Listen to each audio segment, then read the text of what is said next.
Friends, आज BSc second year की third class है। हमने पहली क्लास इंट्रोडक्टरी क्लास पढ़ी थी, यानी कि इंट्रोडक्शन पढ़ा था। ये बताया था आपकी कितनी बुक्स हैं और पहली बुक में कौन कौन सी यूनिट है। फिर हमने पहली यूनिट चलाई थी आपकी पहली यूनिट का नाम आपको पता है क्या है? इंटरफेरेंस ऑफ लाइट, यानी कि प्रकाश का व्यतिकरण। इंटरफेरेंस का मतलब क्या होता है? व्यतिकरण। अब हम पढ़ने वाले हैं इसका नेक्स्ट टॉपिक। यूनिट नहीं, यूनिट तो अभी चलेगी बाद में, सेकंड यूनिट। अभी तो फर्स्ट ही यूनिट है। पर मैं आपको एक बार बता देना चाहता हूँ, जो भी क्लास में एनरोल होना चाहता है इस नंबर पर मैसेज करे। और एक चीज़ और, भाई या बहन, आप सब वीडियो को शेयर कीजिए कि ज़्यादा से ज़्यादा बच्चे इसका लाभ उठा सके, क्योंकि ये वीडियो क्या है? फ्री ऑफ कॉस्ट है।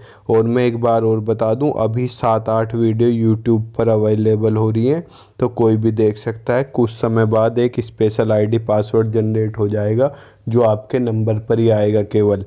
इसलिए आप जो मैंने नंबर अभी लिखा था उस पर व्हाट्सअप करिए और अपना आईडी पासवर्ड ले लीजिए। आईडी पासवर्ड के बाद भी आपकी वीडियोस फ्री रहेंगी। तो आज जो हम पढ़ने वाले हैं fringe width in Young's experiment. Fringe की चौड़ाई किसमें? यंग के एक्सपेरिमेंट में। देखिए हमने क्या किया। अब मैं आपको एक फिगर बता रहा हूँ, ये जो बनी हुई है इसे आप समझने की कोशिश कीजिए। हमने 2 स्लिट्स मान ली। स्लिट्स मैंने बताया था लास्ट क्लास में। ये 2 होल्स, यहाँ एक सोर्स S1 है, सोर्स S2, और ये स्क्रीन लगी हुई है ए बी। स्क्रीन पर्दा S1 S2 से AB की डिस्टेंस कितने? Capital D। और इस S1 S2 के बीच की डिस्टेंस कितनी है? 2D। यानी कि मैं इसे 2 हिस्सों में बांट सकता हूँ, D प्लस D। 2 हिस्से हो गए ना।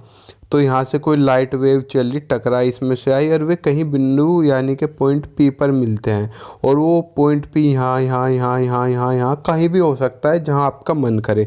मैंने यहाँ माना है, आपका जहाँ मन करे। बिल्कुल मैंने मिडिल से एक पॉइंट मिला दिया, एक यहाँ से मिला दिया और एक यहाँ से मिला दिया। तो ये मेरा क्या बन गया? देखिए मैं आपको फिगर बना के दिखा रहा हूँ एक फिर से। ये मेरी S1 और S2 है, यहाँ स्क्रीन AB है, यहाँ पॉइंट P पर लाइट कट कर गई। और ये यहाँ पर देखिए मैं कलर चेंज करके दिखा रहा हूँ। ये मैंने इसे यहाँ से मिला दिया ऐसे, और इसे यहाँ से मिला दिया, और इसके मिडिल सेंटर को मिला दिया। हमें पता है ये जो डिस्टेंस थी ये 2D थी, तो ये आधी आधी कितनी हो गई? DD। यहाँ की ये भी D, ये भी D हो गई, ये DD, इसमें तो कोई दिक्कत नहीं है। और ये सेंटर से पॉइंट P तक की डिस्टेंस मैंने कितनी मान ली? X। तो ये डिस्टेंस कितनी होगी? अब आपको पता है टोटल X है, और ये यहाँ तक की D है, तो ऊपर का हिस्सा कितना बचेगा? X में से D माइनस कर दो, यही तो बचेगा। और आपको पता है टोटल ये X है और इससे नीचे का D है, तो टोटल ये कितना हो गया? X plus D। बता, इसमें तो कोई दिक्कत नहीं, इसमें कन्फ्यूज नहीं होना। ऊपर का ये हिस्सा क्या आ गया? X माइनस D, और टोटल यहाँ तक R2 तक कितना आ गया? X plus D।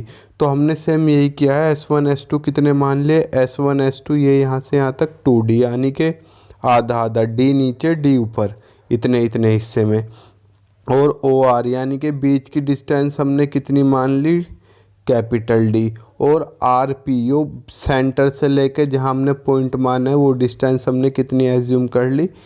X हमने एज्यूम कर ली। अब आपको कुछ नहीं करना, थ्योरी तो जो है। देखिए हमने क्या लिया? एक ट्रायंगल लिया S1PR1, ये रहा S1PR1, ये वाला ट्रायंगल। इसमें मैंने कौन सी लगाई? पाइथागोरस। आपको पता है हाइपोटेन्यूज का स्क्वायर इक्वल्स टू बेस का स्क्वायर प्लस परपेंडी, यानी कि अगर मैं सिंपल भाषा में कहूँ, कर्ण का स्क्वायर बराबर आधार का स्क्वायर प्लस लंब का स्क्वायर। आपको पता है इसमें कर्ण कौन सा? ये वाला।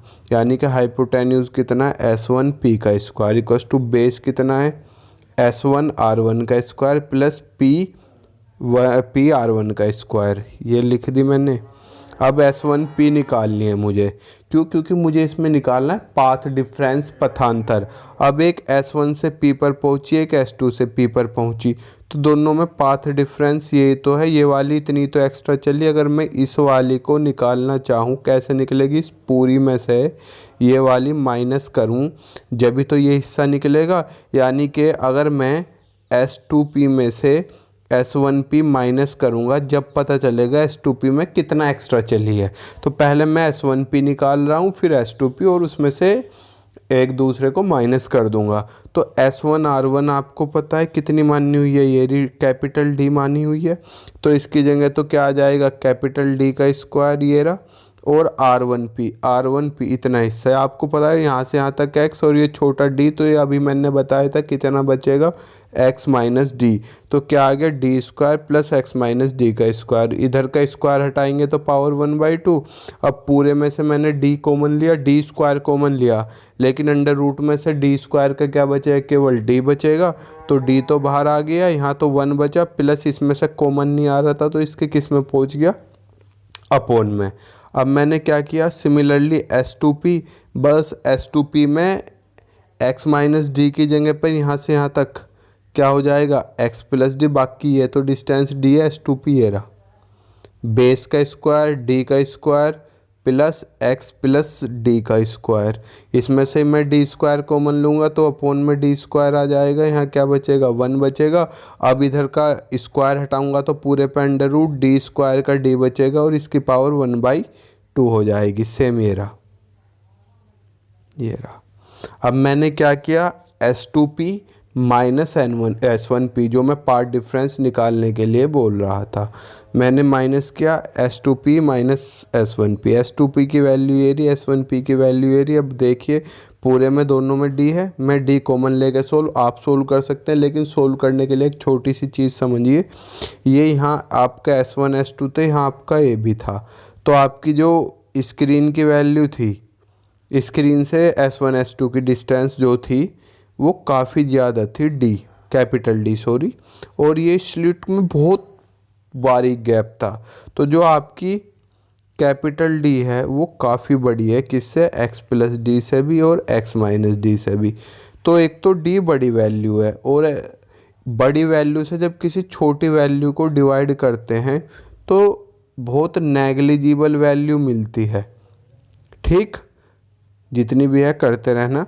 तो हम इस वैल्यू को क्या करेंगे? नेग्लिजिबल के लगभग, यानी कि पावर में बाइनोमल लगा देंगे। क्यों बाइनोमल कब लगती है? जब 1 प्लस एक्स की पावर n हो और ये वैल्यू बहुत छोटी हो, तो जब भी तो आप 1 प्लस NX लिख सकते हो। या अगर आपकी ये चीज़ समझ में नहीं आई तो आप डायरेक्ट बाइनोमल लगा दो। बाइनोमल में आपको पता है 1 प्लस x की power n equals to 1 plus NX, power यहाँ आ जाती है। तो इसमें भी हाफ यहाँ आ जाएगा, इसमें भी हाफ यहाँ आ जाएगा, दोनों में हाफ ये रहा आ गया। अब माइनस अंदर गया, आपका देखिए d से d कैंसिल आउट हो रहा है, और इन दोनों में हाफ कॉमन है, और मैं सोल्व करता हूँ तो मेरे पास S2P माइनस S1P की वैल्यू कितनी आ गई? 2xd upon capital D। अब ये मेरे पास क्या आ गया? पाथ डिफरेंस आ गया। अब पाथ डिफरेंस मैं अलग अलग लिख सकता हूँ, अलग अलग किसके लिए? ब्राइट फ्रिंज के लिए n लैम्डा होता है, तो ये मैंने n लैम्डा के इक्वल रखा। अब ये n लैम्डा कहाँ से आया? अगर आप इसे समझना चाहते हो तो मैंने पहले भी कहा था, व्हाट्सएप पे मैसेज करें। जो भी ब्राइट और डार्क फ्रिंज का कॉन्सेप्ट, यानी कि पथांतर और कलांतर, फेज डिफरेंस और पार्ट डिफरेंस के बारे में समझना चाहता है, वो मैसेज कर सकता है। और ऐसे अगर हम डार्क फ्रिंज के लिए लेंगे, उसमें ये किसके इक्वल होगा?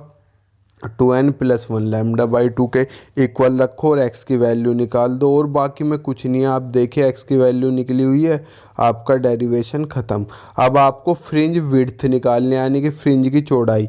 तो आप n प्लस 1 वाली में से n वाली माइनस कर दीजिए, यानी कि जो आपने n की वैल्यू निकाल ली थी उसकी जगह एक बार n प्लस 1 रखिए, एक बार n माइनस कर दिए, जो आएगा वो क्या होगी? Fringe width.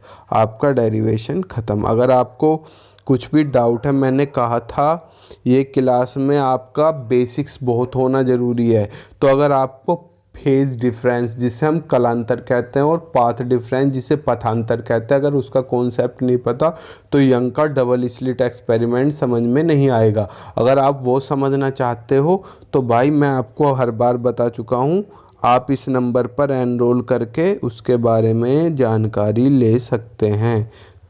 सॉरी, 95209631 ठीक। थैंक यू, और वीडियो शेयर कीजिए। तब तक के लिए गुड लक।